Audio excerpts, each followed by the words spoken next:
Hello students, matter surrounding अस में हमारा next topic है इवेपोरेशन।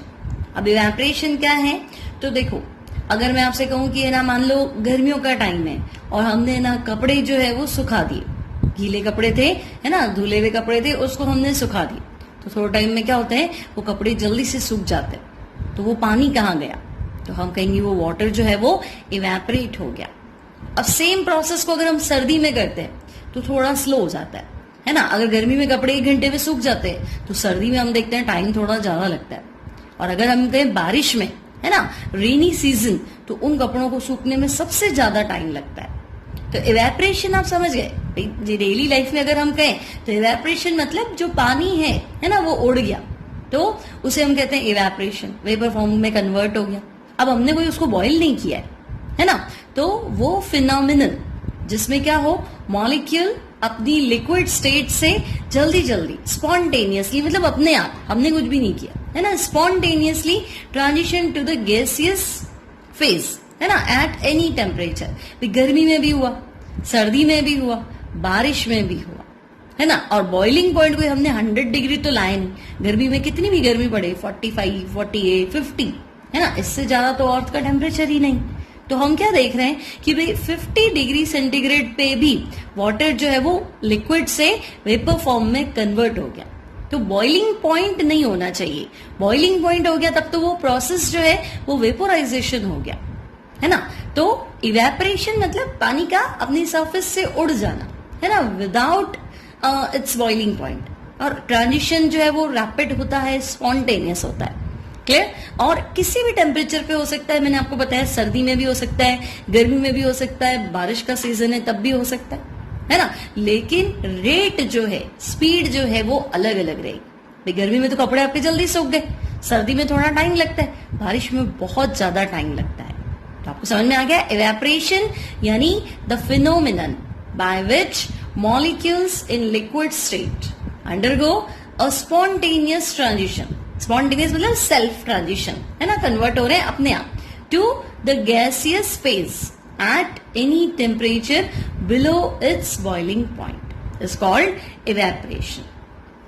अब एग्जाम्पल क्या है, the gradual drying of damp clothes is caused by evaporation of water to water vapor. Gradual drying of damp clothes is caused by evaporation of water to water vapor. मतलब कपड़े सूख गए, क्यों सूखे तो रीजन क्या है, evaporation. Now factors affecting to evaporation. अब इवेपोरेशन किस किस पे डिपेंड करता है तो स्टूडेंट्स, फर्स्ट फैक्टर है टेम्परेचर। टेम्परेचर जितना ज्यादा होगा इवेपोरेशन उतना ही क्या होगा, फास्ट होगा। So rate of evaporation increases with increase in temperature. Second one है सरफेस एरिया।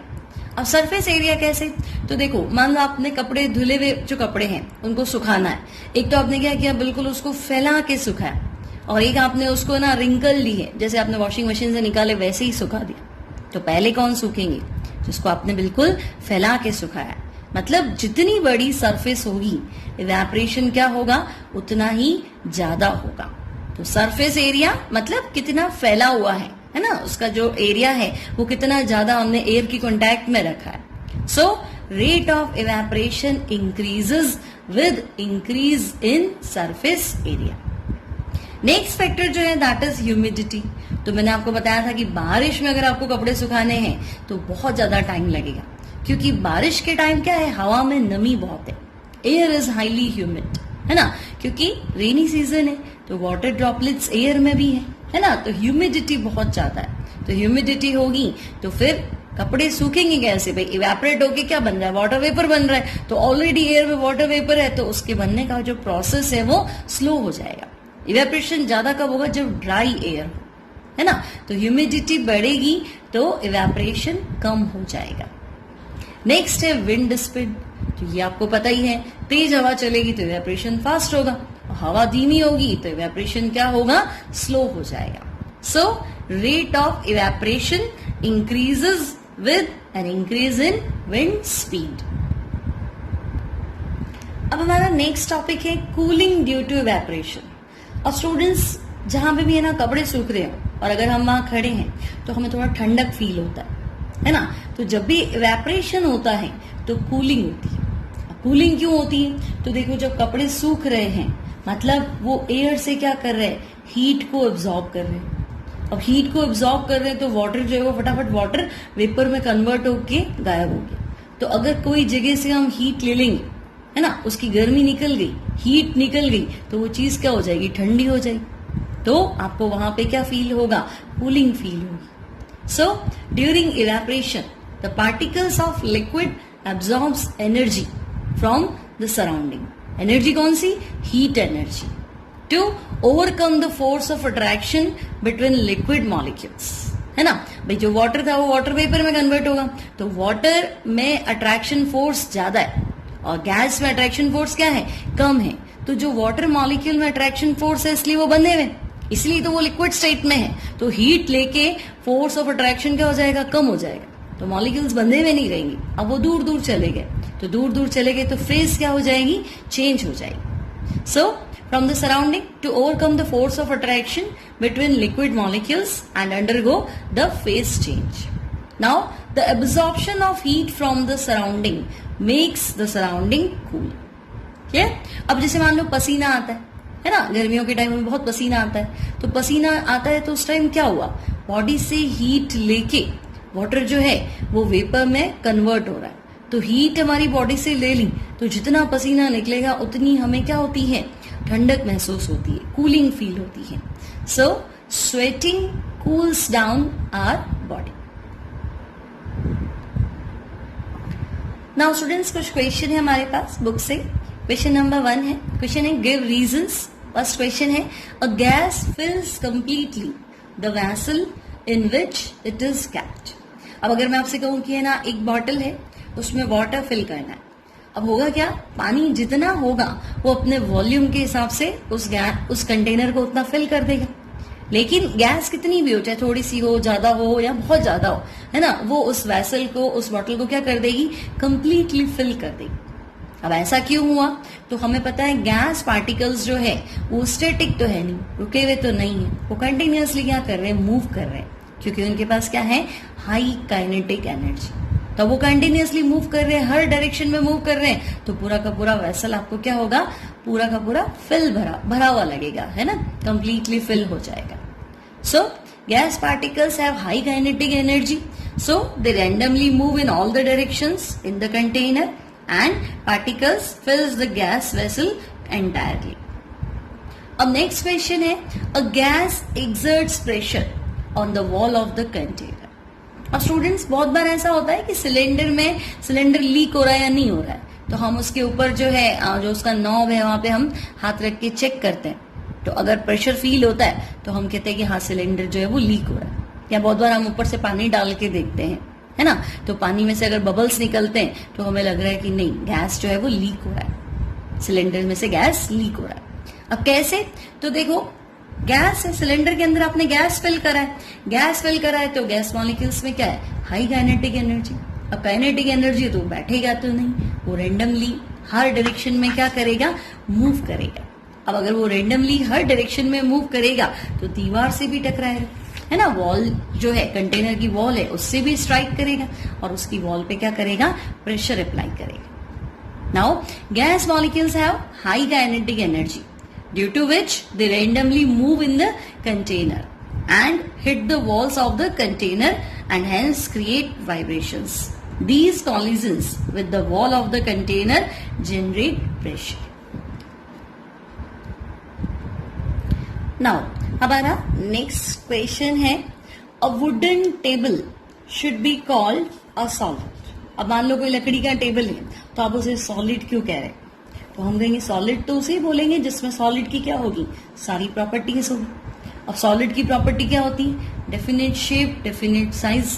तो वुडन की जो टेबल है उसका शेप और साइज तो फिक्स ही है। रिजिड एंड हार्ड, तो आप उसको कंप्रेस करो वो दबेगी थोड़ा ना, है ना, वो रिजिड है, हार्ड है and can not be compressed and closely packed structure, है ना, मतलब सॉलिड है तो पार्टिकल्स क्या होंगे, क्लोज होंगे और एक परफेक्ट अरेंजमेंट देंगे।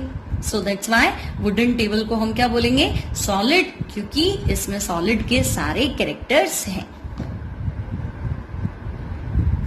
अब हमारा नेक्स्ट क्वेश्चन है, we can easily move our hand in the air, but to do the same through a solid block of wood we need karate expert. Students, ये तो क्लियर है कि हवा में हाथ चलाना है तो इजी है, लेकिन अगर उसी को कोई वुडन ब्लॉक से चलाना है ना, या कोई ब्रिक से चलाना है, तो वो हम नहीं चला सकते। उसके लिए हमें कौन चाहिए? कराटे एक्सपर्ट चाहिए।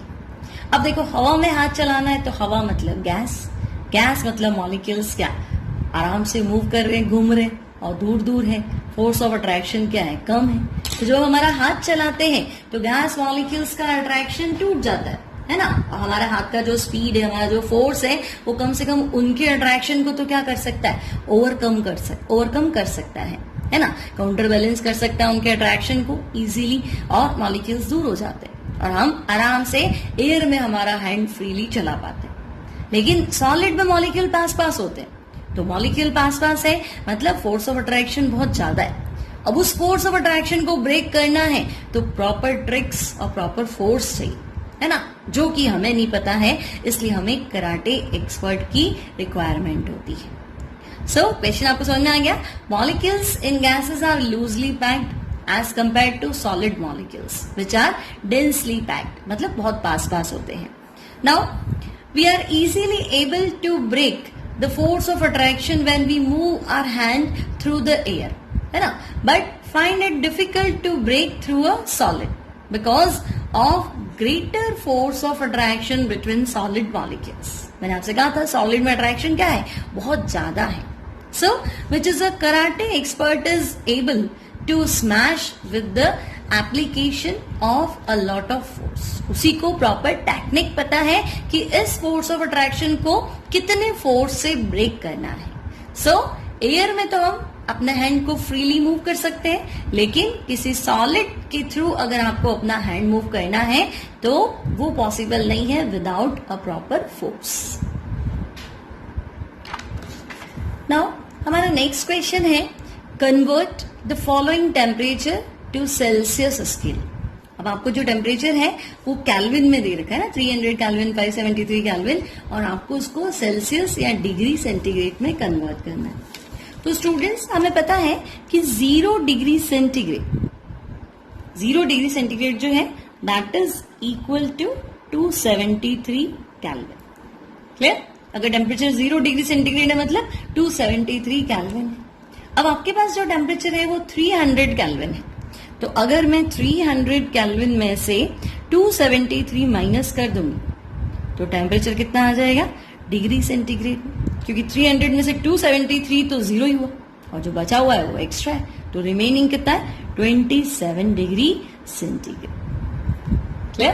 कोई डाउट नहीं आपको? 300 माइनस 273 कर देंगे तो ये आपका हो जाएगा 27 डिग्री सेंटीग्रेड। या आप ऐसे याद रख लीजिए कि 0 डिग्री सेंटीग्रेड तो है, अगर हम इसमें 273 ऐड कर देंगे तो जो हमारा टेम्परेचर है वो आ जाएगा कैल्विन में। क्लियर? या x डिग्री मान लो तो x प्लस 273, जो भी आंसर होगा वो हमारा आंसर होगा कैल्विन में। क्लियर? नाउ 573 कैल्विन है। अब इसमें से आप 273 माइनस कर दो, ठीक है, तो हमारे पास कितना बचेगा 300 डिग्री सेंटीग्रेड, है ना। 573 कैल्विन, 273 कैल्विन लेस कर दो तो जो रिमेनिंग टेम्परेचर है that is 300 degree centigrade. Now हमारा नेक्स्ट प्रॉब्लम है, what is the physical state of water at 250 degree centigrade and 100 degree centigrade. तो स्टूडेंट 250 डिग्री सेंटीग्रेड हमने अभी थोड़ी देर पहले पढ़ा था कि वाटर का जो बॉइलिंग पॉइंट है दैट इज 100 डिग्री सेंटीग्रेड। तो 100 पे वाटर जो है वो लिक्विड भी होता है और धीरे धीरे वेपर में कन्वर्ट भी होना शुरू होता है, लेकिन 100 से आगे 250 मतलब 100 के हम बहुत बाद में चले गए, तो 250 इज फार अवे फ्रॉम 100। सो इस सिचुएशन में क्या होगा, तो पूरा का पूरा वाटर बॉइल हो चुका होगा, है ना। अब 100 छोड़ो 101 भी होगा तो पूरा वाटर जो है वो लिक्विड से किसमें कन्वर्ट हो चुका है, गैस में। So at 250 degree centigrade it will be in gases state और इन वेपर स्टेट। अब नेक्स्ट है 100 डिग्री सेंटीग्रेड। तो 100 डिग्री सेंटीग्रेड वाटर का क्या है, बॉइलिंग पॉइंट है। तो इस सिचुएशन में वाटर लिक्विड भी है और वाटर वेपर भी है। मैंने आपको बताया था कि without change in temperature water liquid से वाटर वेपर में कन्वर्ट होगा, तो जो धीरे धीरे वो हीट एक्सेप्ट करेगा उसे हम कहेंगे लेटेंट हीट, है ना, latent heat of vaporisation. So at 100 degree centigrade it is at the transition state as the water is at its boiling point, hence it would be present in both liquid state as well as in gaseous state.